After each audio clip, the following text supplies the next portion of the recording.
Hi folks, welcome to this video on impacts of training on lifestyle diseases. So this area of the topic, we're going to look at certain types of lifestyle diseases, namely cardiovascular and then respiratory, the impacts they can have, the problems that are associated with them, and then the benefits of exercise. Because remember, this is a big thing nationally, internationally, the benefits of exercise and improving health. So we're going to look at the heart first. We're going to look at the cardiovascular system.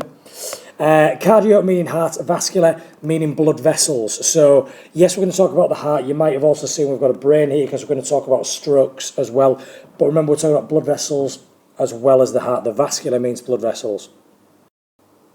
So one of the big areas in terms of a lifestyle disease is coronary heart disease, abbreviated to CHD. You've probably heard about it, you've probably read about it. Just thought I'd quickly start with a description of the coronary blood vessels.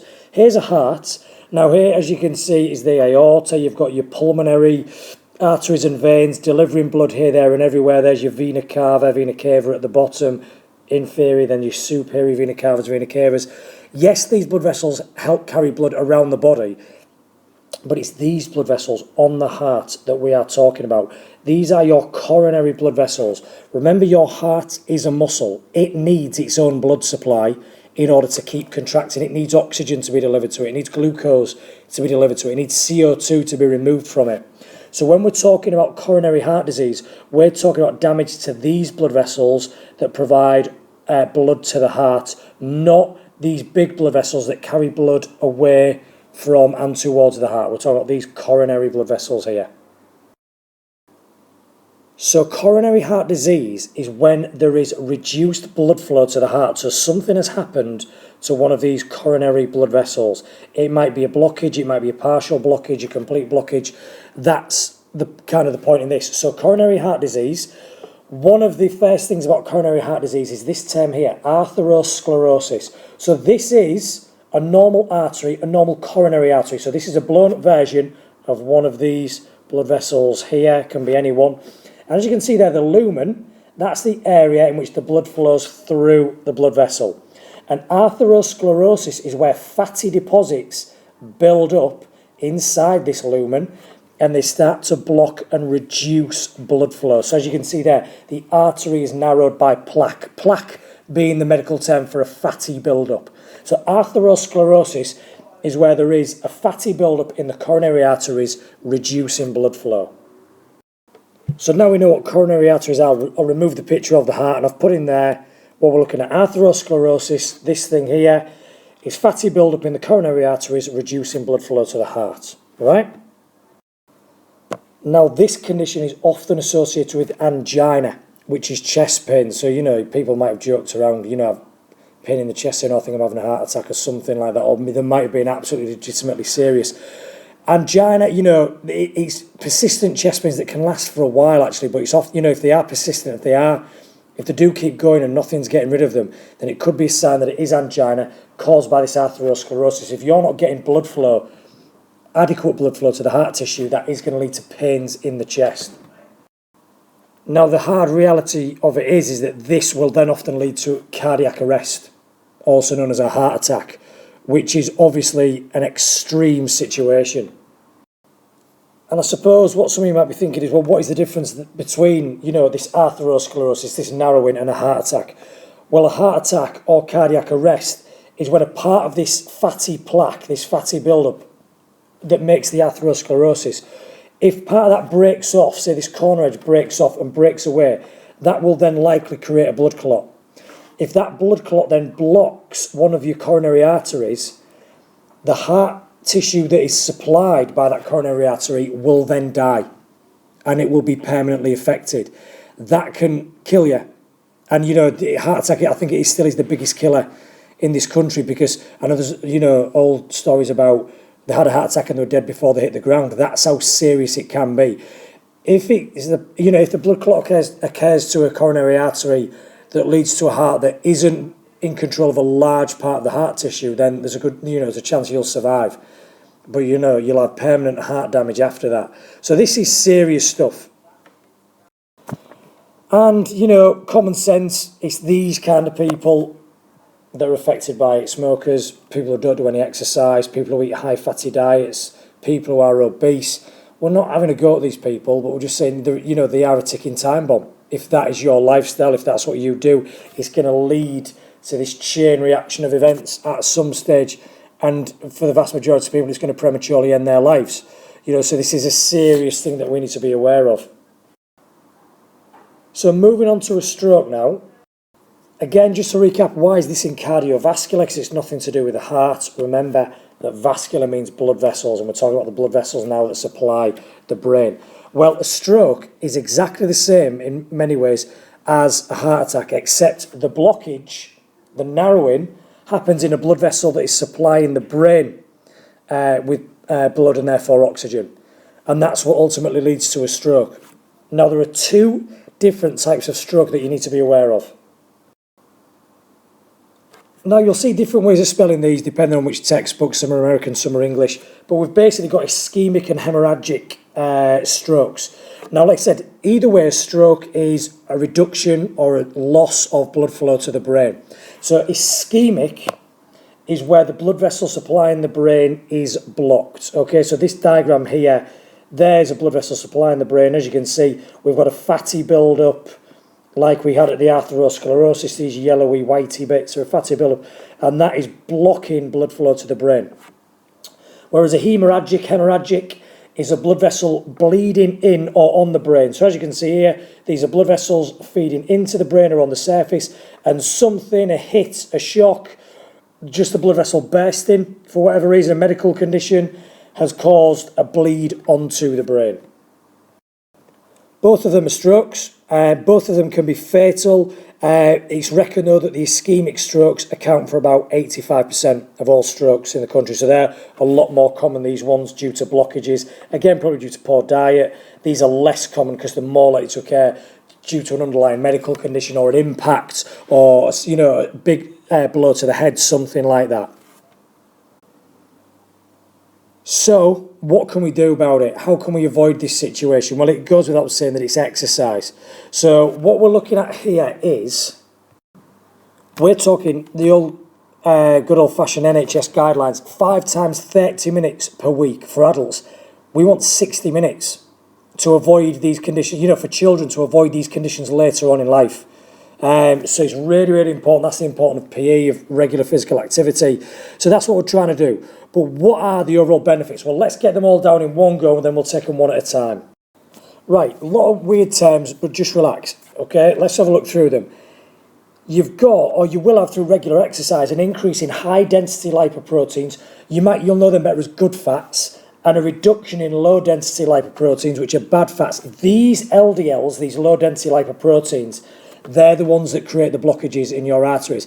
So fat is an unbelievably important nutrient. You've got your omega-3 fatty acids for brain development and heart development. So we will increase the proportion of your HDLs, your good fats, and we will reduce the proportion of your LDLs, your low-density lipoproteins. So what else will happen? Vasoconstriction, vasodilation, terms that mean the widening and narrowing of blood vessels. Vasoconstriction is where a blood vessel narrows to reduce blood flow. Vasodilation is where a blood vessel widens to increase blood flow. When you are exercising, you will vasodilate the coronary arteries. You will supply more blood to your heart tissue. When you stop exercising, you will vasoconstrict. You will reduce the blood flow because it doesn't need as much.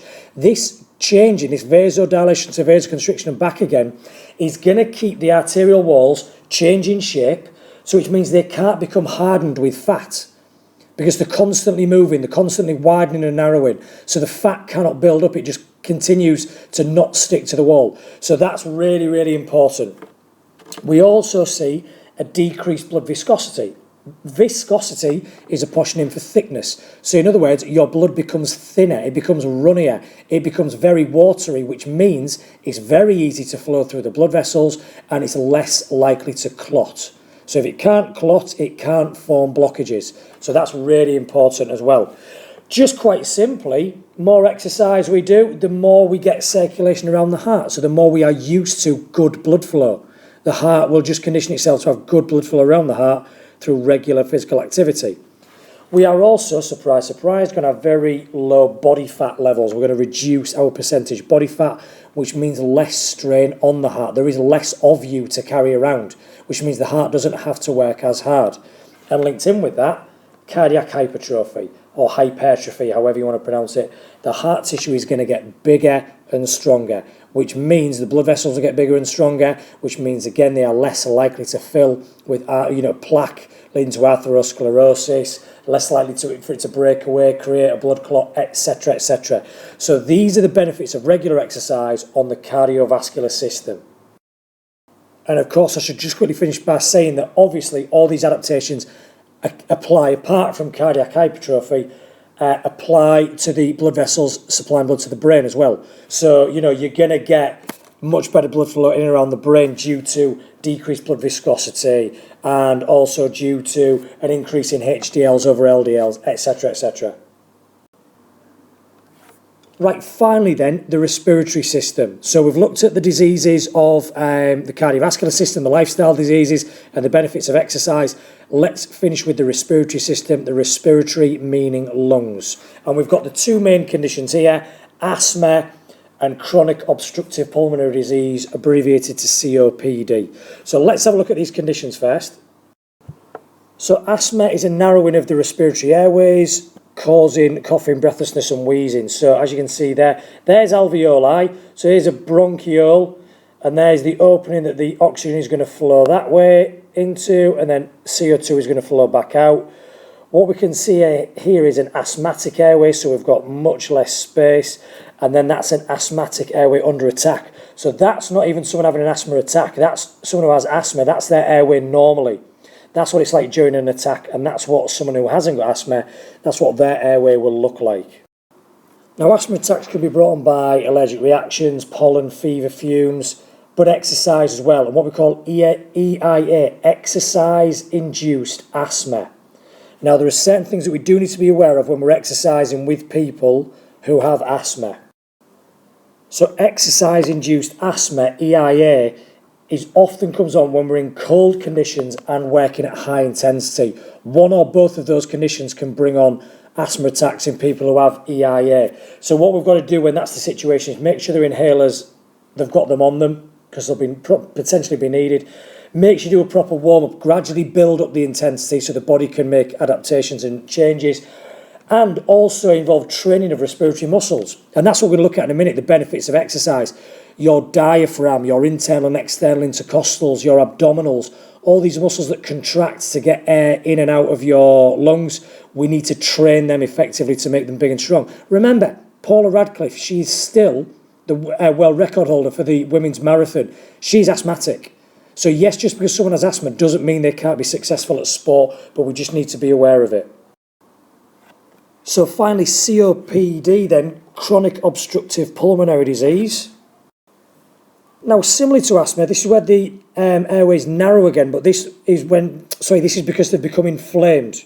All right, so the airways become inflamed, as you can see down here, and then now there's a normal bronchiole going to the alveoli again, and there's a narrowed bronchiole, quite similar to what we're seeing here due to inflammation. Now, over time, this is going to lead to the production of mucus. These people cough quite a bit. It's quite a chesty cough, and you can hear quite a lot of liquid on the chest, and it also leads to damage to the alveoli. Now, as we've just said, this is going to lead to coughing, breathing difficulties, but also regular chest infections. Unlike asthma, where you can, someone has no symptoms at all and then suddenly something brings on the asthma and then they display a lot of symptoms. People with chronic obstructive pulmonary disease will often display these symptoms all the time, at rest, just walking around. They'll often have chesty, persistent coughs, breathing difficulties, and they'll get regular chest infections, particularly when the weather changes, due to this narrowing of the bronchioles. So they are quite similar, but concentrate on the EAI side of this. It's exercise-induced. This isn't exercise-induced. This is, a condition that's persistent all the time. And finally, then, you'll be pleased to know, what are the benefits of exercise on these respiratory conditions? So let's have a look. So through regular training, remember our 5 times 30 minutes a week for adults, our 60 minutes every day for children, what will we see? We will see an increase in the size and number of alveoli. So that means more air pockets in the lungs for oxygen to get in and CO2 to get out. Alongside that, we're also going to get more capillaries in the lungs. So the blood vessels that deliver blood to and from the lungs that we can then transport around the body, we're going to increase the number of those as well. So again, we're going to be able to get more oxygen into the bloodstream and more CO2 out of the bloodstream, which is going to benefit us massively. We're also going to increase the strength of our respiratory muscles. So like we said, when you breathe, you contract your diaphragm, your intercostals, your abdominals to make your chest nice and big or small. These muscles are going to get stronger. That is going to lead to bigger, deeper, faster breaths, which is going to alleviate many of the symptoms, particularly associated with asthma and exercise-induced asthma attacks. We're just simply going to get an increased airflow in and out of the lungs. We're going to get more air in, more air out, which is going to improve our efficiency. It's going to make us better performers, but it's going to reduce the effects of these two conditions, asthma and COPD. And finally, and here's an interesting one, don't forget that your lungs are elastic. They stretch, they expand when they're filled with air, and they don't contract because they're not a muscle, but they retract. They go back to their original size when you breathe out. If I do lots of exercise, they get used to expanding fully and then also retracting fully, which means they keep their elasticity. They get used to stretching and recoiling, if you want to think of it like that. So full use of the lung tissue, i.e. keeping the lungs more elastic, it means we make better use of all of the lung tissue, which again is going to reduce the effects of asthma and reduce the effects of COPD. Right, so those have been the two areas that we've looked at, cardiovascular health, lifestyle diseases and respiratory lifestyle diseases, and the benefits of exercise. You could get a 2-mark question on these, you could get a 10-mark question on these. So make sure you can identify the symptoms, but also the benefits of regular exercise on these conditions. Hope you found this video useful, folks.